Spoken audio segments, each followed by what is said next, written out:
Good morning or afternoon or whatever time of day it is for you. Welcome to Bite Size PD. This is a quick 15-minute session where you vote on what you want to see. So I'm going to go ahead and show you the choices just because we don't have that much time. And right here are all of the different choices. So there's 12 choices today. And I am going to throw the Google form into the chat so that you can vote for what you want to see today. Also, let us know where you're joining from while we're waiting for the votes to come in. So we have diamond discussions, agendas, worst presentation ever, ideas to connect with families, PearDeck and Bitmojis, adding birthday to a class calendar, new phone, who's this? And then Google Slides as collaboration, Achievement Magazine, Stick It Together, Sketch Quotes, or Booksnaps.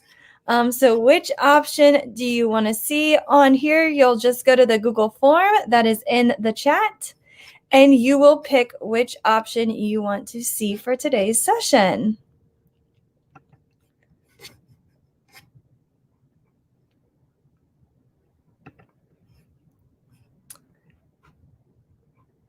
Right now, it looks like option 12 is winning, but I will give it a couple more minutes, or not a couple more minutes, a couple more seconds.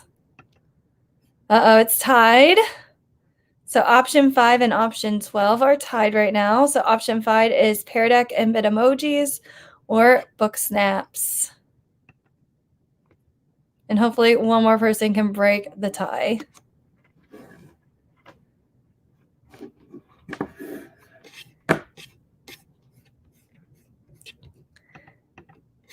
And again, the Google form to vote is in the chat. Yeah, it's snowy here too in Ohio, so I'm glad it's not just here. We're supposed to get a really bad snowstorm today, so it's supposed to come around like, I think 2. It was supposed to be last night, but it didn't happen. All right, looks like 12 won, so we're going to go ahead and look at Booksnaps. As soon as it loads. All right, so on here, Booksnaps was created by, I believe, Tara Martin, who wrote a book and is now working with the guy that does The Pirate. I can't remember his name. But what you kind of do is you use these different emojis to make a connection with the text. So hers was a little bit different than this template. And then I found this template on Twitter. I can't remember who. I'm really bad about that. I need to start like making notes of like who did it. Oh, wait, maybe I do have a website here.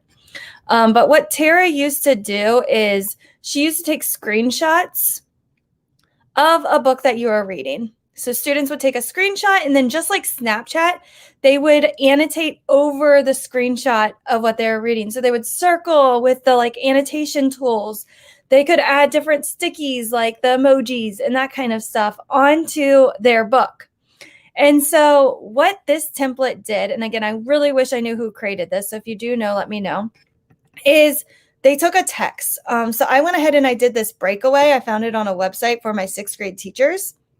And I chunked the text because students, if they see like a long paragraph, they just like start to shut down. And so on here, I just pasted every paragraph.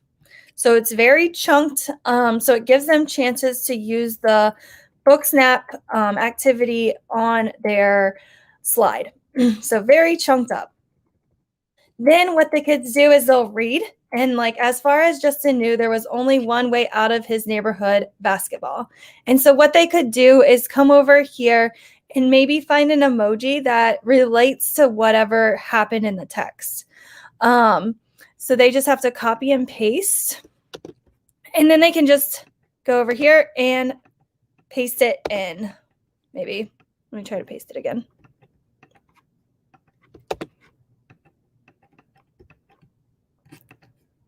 It only wants me to copy.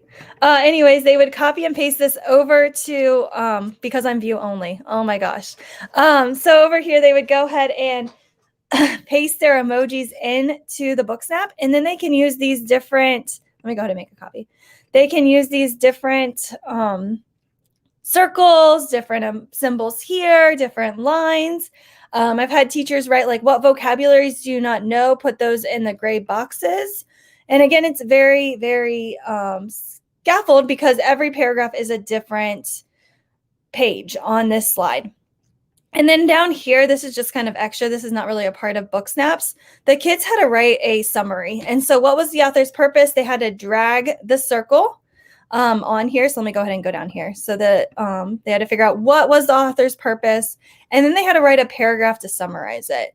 And I really love the way that this scaffold helps students be successful at writing a paragraph because it says like identify it. So they're identifying the story, provides, they're verbalizing it. So what verb from here do they want to pick? And there's a choice. So it really helps those students that struggle. And then finish it. Evidence about why or whatever, summarizing about whatever. And they can kind of finish their topic sentence. And then they can create their sentence here. And then quick 3 things that they learned or facts. And then they're writing a paragraph down here. So very scaffold out to help the students with the paragraph that they need to write. And on here, I'm going to show this again since I was in view only, copy, paste, and there's the emoji. So then they can add all of these fun emojis over to their paragraph wherever they see different things and different connections happening. They can circle. Let me undo that. I always tell the kids to like copy and paste it so it's on top because if not, you have to bring it forward. And then they could also, if you wanted to teach them, you can have them change the colors of their circles, or you could teach them how to like highlight and use these different tools in Google so that they can become successful at these different activities. And again, fun activity for students because it has emojis, and then it makes them feel successful because it's like scaffold out. After this is from Esther Park. So I kind of combined the activities that I found online. And she has collaborative plot diagrams. So on here, students write what happened. And the team member 2 is pink, so they fill in the pink. Team member 3 is yellow, so they do the yellow. This one is that blue color, so they do the blue color. And then they kind of work together to create their plot diagram. Also, what I really like about this is that the students each have a job and then they're working together to find it. And also she leaves like sequence words for them to help them organize their thoughts. Okay, so that was idea Booksnap won that round. Go ahead, and we've got some more time to vote again. And so I'm going to throw the Google form back into the chat, and let's see if we can get another one in before the time is up.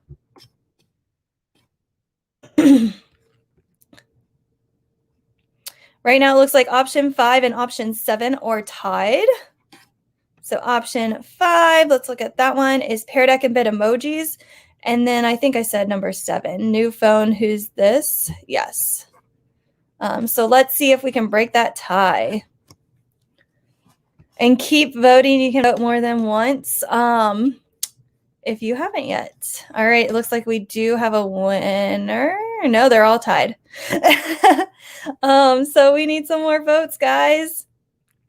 I mean, I might be able to fit both of them in if we can't.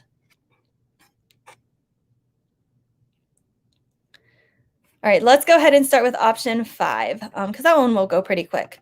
So right here, I'm going to share this template in the chat.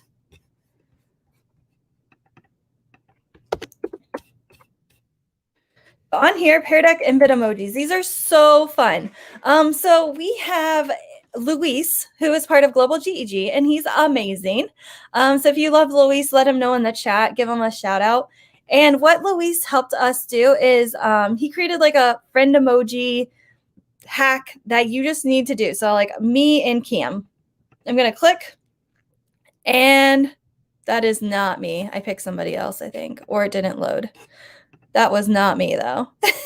Let's see if this one loads. There we go. Me and Cam. So over here, we have like our friend emojis together, and I can add these to PearDeck. So I just can save them by just dragging and dropping them in, or save them to my computer and then upload them that way too. So fun way to get your staff to do this. And I'll find the link so you don't have to like delete all of these because he used like a formula.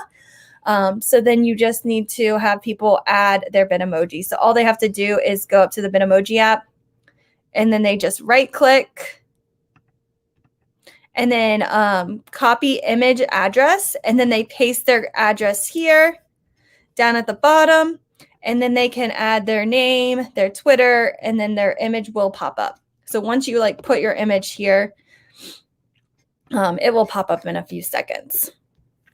Okay, so that's really fun to collaborate. And then once you have that in here, you can take these templates that PearDeck has. I'm sure you can do this with Nearpod too, and then you can just add your Bitmoji in. And so I just go to the Bitmoji app, and I just click, drag it down, and then it gets added, and I could add it to the stress tech. Check. Oh my gosh. I've added my Bitmoji here, so I get rid of their people, and I just like add myself in for my students. So that way they can kind of have that personal relationship and see me instead of those random people that PearDeck add. Like I can add the friend emoji here. I've added the friend emoji here. I could have done something here if I wanted to. And then like, so you can just kind of see all of these different templates. So if you go to PearDeck, they have an add-on too. And if you go into the template library, there's a ton of different templates here. And I heard a trick. I don't know if it works because we do have Pro at my district. But if you steal one of these like Pro templates and it's a draw on, you can use the Pro version. Again, I don't know if that's true because we do have the Pro version, but you could give it a shot. So like say I want this one. You can customize all of these different templates to fit your own classroom needs. So maybe I'm not talking about homework. I'm just going to get rid of it. I'm going to get rid of these. And then I can just go to my Bitmoji extension and I can search whatever I might want to do. So like, how are you feeling? Are you feeling like you're a genius today? And then I could add another one over here. So again, super fun activity for students to do. And all you have to do is use the templates from here and then just add your Bitmoji. You could use other templates from Google Slides and have these little things down here. Okay, let's go ahead and keep going. I know there was, let's see here, that was 5, 12. I know you guys wanted to see 7. I'm going to throw the voting link in the chat one more time. And I'm going to go ahead and we can look at 5. I don't know if we'll have a chance to get to one more because this is a 15-second or 15-minute quick session, but we can give it a shot. So right here, we're going to go to 7. This is a really fun, this is a really fun activity. Let me find the correct link. I think his name was Chris. I'm hoping it will pop up. He wrote a blog post, and what happens is students get like a cell phone and they have to like guess who would like contact them. So it's also a game that the kids can use. So really fun activity for the students to do. Let me see here.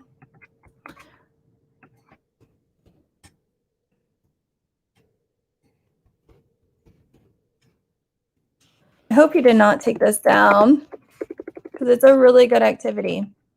Let me look on my drive to see if it's in there.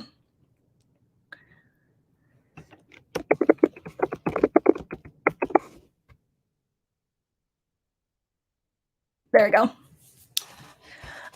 So yeah, Chris Young is the creator of this. And let me see if this link works because I might have just pasted it in. Nope, I'm not. I'm getting an error message with his website.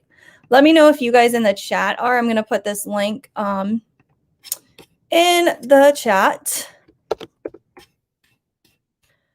And I hope it's not like my school Wi-Fi blocking his website. But here's the website I have. So if someone could test it out and let me know if it's my filtering or if it's just an error message.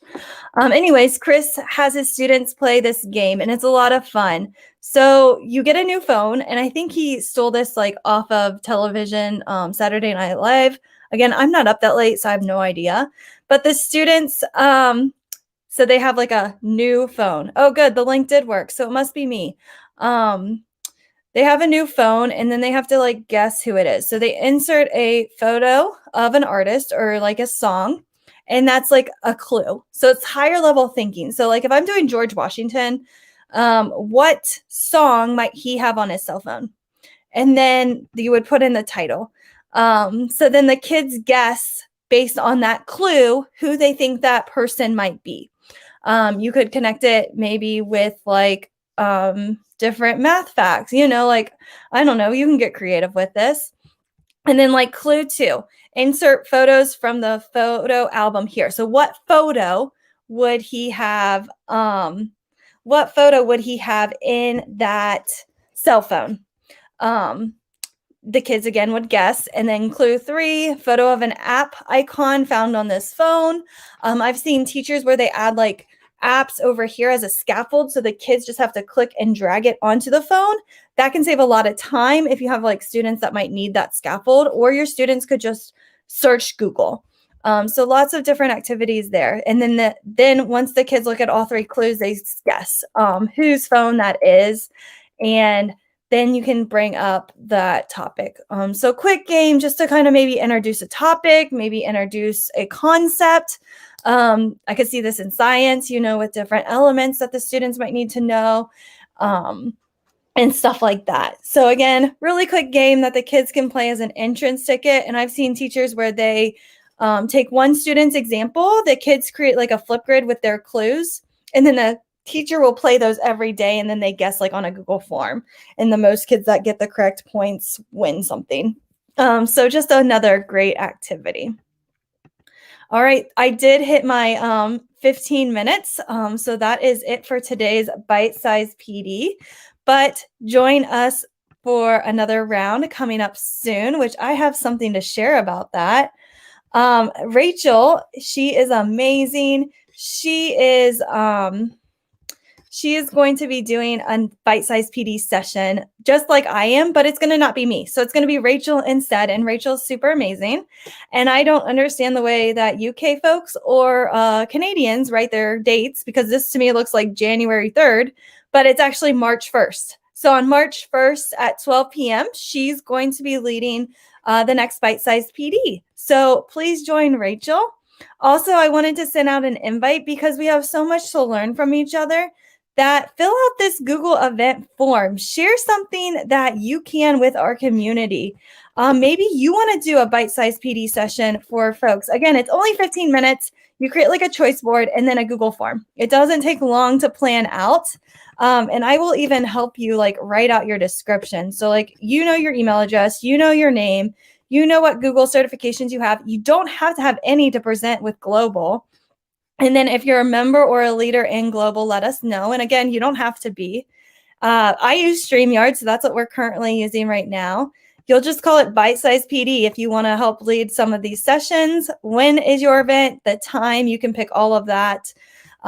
Who should attend? And then in the description, all you have to write is this quick little blurb about it's a quick tip, strategies, idea, 15 minutes, mini session. And then you can add any prior knowledge. I usually put NA here. You can put your bio here if you want to, and then just add your resources if you want and create like a graphic like Rachel did. So again, Rachel's is coming up. Super pretty easy to create this if you want to come on, or share something else if you want to. So join Rachel, and then I will post the link to the new phone, who's this. Let me go ahead and find that again. And then if you guys don't mind also leaving some feedback, so that would be fantastic. And here is the link for whose phone, who's this. Let me know if that does not work.